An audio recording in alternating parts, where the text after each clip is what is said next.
जो मैंने graduation pass करिसेंती सेमानक में आसी जाइछि OSSC रो बहुत बड़ वैकेंसी जोटा कि OSSC CGL एई फॉर 19/12/2025 रु 18/1/2026 पर्यंत ऑनलाइन आवेदन करा जिवो। एथिरे आपनकर बयस मिनिमम हेइथे आपन 18 वर्ष हेइथे आवश्यकता अछि एवं मैक्सिमम 42 वर्ष अर्थात आपन 2 जनवरी 1983 रु 1 जनवरी 2004 मध्य यदि आपन डेट बर्थ होउछि तबे आपन एई फॉर्म पे एलिजिबल अछंती। एही फॉर्म उभय मेल एवं फीमेल पकि पारिबे। एथिरे 1500 प्लस वैकेंसी आछि जोंथरे कि 48 प्रकार पदवी अछि।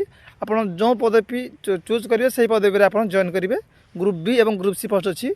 तेणु यही समय आपको प्रथम कही यही समय सब प्रकार वैकेंसी आसो आसूची आप देखुं और आहरी बहुत बड़ वैकेंसी आगू आसूची तेना आपण मैंने पढ़ापढ़ी करूँ एवं आप लाइफ को सक्सेस करूँ। जय हिंद।